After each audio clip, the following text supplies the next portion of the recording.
রান্না শুধু পেট ভরানোর জন্য নয়, এটি একটি শিল্প। ভালোবাসা দিয়ে তৈরি করা খাবারের স্বাদই আলাদা। আমি প্রতিদিনই রান্নার আগে এই কাজটা করে থাকি। আপনারা কে কে করেন অবশ্যই কমেন্টে জানাবেন। আর কি আজ শনিবার মানে আমার বাসায় নিরামিষ রান্নাবান্না হয় আর কি। আমি প্রতি শনিবারে নিরামিষ খেয়ে থাকি আর কি। অন্য কোনো বারে খাওয়া হয় না। অনেকেই শুনে অনেক বারে খান, বৃহস্পতিবার, সোমবার। যাই হোক, যার যার ভালো লাগা বা যে যার ভক্ত এই হিসাবে আর কি করা। তারপরে এই তো আমি ডালগুলো তুলে নিচ্ছি। এদিকে আমি পরিমাণ মতো ডাল নিয়ে ভালো করে ধুয়ে বেশ কিছুক্ষণ ভিজিয়ে রেখে দেবো। আর অপরদিকে আমি চালটাও দেখেছেন জলে ধুয়ে নিয়েছি আর কি। ধুয়ে আমি ভিজিয়ে রেখে দিয়েছি আধা ঘন্টা 20 মিনিটের মতো। যাই হোক, হাতে সময় থাকে যেমন, ওইভাবে ভিজিয়ে রাখলে চালটা যেমন ভাতটাও ভালো হয়, আর এই ডালটাও ভিজিয়ে রাখলে সিদ্ধ হতে আর কি সময়টা কম লাগে। আমি প্রেশার কুকারেই দিব, তারপরও ডালটা অল্প সিটিতে আর কি তাড়াতাড়ি সিদ্ধ হয়ে যাবে। এই কাজটা আমি আমার মায়ের কাছ থেকে শিখেছি, তবে বেশ উপকারী। যাই হোক, এখন আমি ডালটা সিটিতে বসিয়ে দিয়ে আমি ডালের জন্য একটু জিরা টেলে নেব। টেলে নেওয়া জিরাটা ডালটা সোমবার দেওয়ার পর নামানোর আগে দিলে ডালের টেস্টটা দ্বিগুণ হয়ে যায়। আপনারা কে কে করেন অবশ্যই জানাবেন। আর এ তো সোমবারে থাকছে জিরা, তেজপাতা, শুকনো মরিচ আর গরম মশলা। এগুলো সোমবারে দিয়ে, আর সাথে একটু দিয়ে নিব থেতো করা আদা।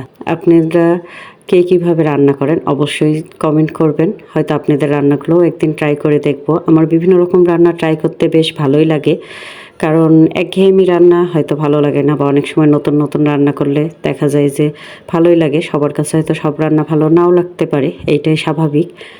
এই তো আপনাদের সাথে বকবক করতে করতে আমার ডালটাও আর কি হয়ে গেছে। আমি এখন নামানোর আগে একটু ঘি ছড়িয়ে দিয়ে আর কি ডালটা নামিয়ে নিব। আর করে নিয়েছি হলো বেগুন ভাজা। এই ছিল আজকের রান্না। আর হ্যাঁ, সাথে একটু পাঁপড়ও ভেজে নিয়েছি, আর শসা লেবু ছিল। এই দিয়ে সিম্পল রান্নাবান্না আর কি করে নিয়েছি। আপনারা কে কে এই শনিবারে নিরামিষ খান অবশ্যই জানাবেন। আর আমার ভিডিওগুলো আপনাদের কাছে কেমন লাগে অবশ্যই কমেন্টে জানাতে ভুলবেন। আর হ্যাঁ, প্রায় 2 সপ্তাহ হলো ঠান্ডা লেগে আমার ভয়েসের অবস্থা খুবই খারাপ। আপনারা ভিডিওর ভয়েস শুনলে আর কি বুঝতে পারছেন। যাই হোক, আপনারা একটু স্কিপ করবেন এটা। আর এই কারণে আমি প্রায় 2 সপ্তাহ হলো মনে হয় ঠিক মতো ভিডিও দিতে পারি না এই ভয়েসের কারণে। কারণ আমি যেহেতু ভয়েস ওভার দিয়ে ভিডিওগুলো মেক করি, তাই আর কি ভয়েসটার কারণে আর কি ভিডিওগুলো মেক করা হয় না। যদিও আমি ভিডিও রেকর্ড করি, কিন্তু এই যে ভয়েস দেওয়ার কারণে আর কি ভিডিওগুলো রেডি করতে পারি না। যাই হোক, এই তো কাপড়গুলো আমি ভেজে নিচ্ছি স্নান করে আসার পর, যেহেতু আগে ভেজে রেখে গেলে হয়তো নরম হয়ে যেতে পারে।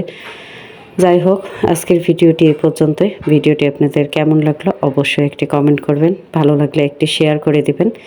আর ভালো থাকবেন সবাই। দেখা হবে নেক্সট কোনো ভিডিওতে। টাটা সবাইকে।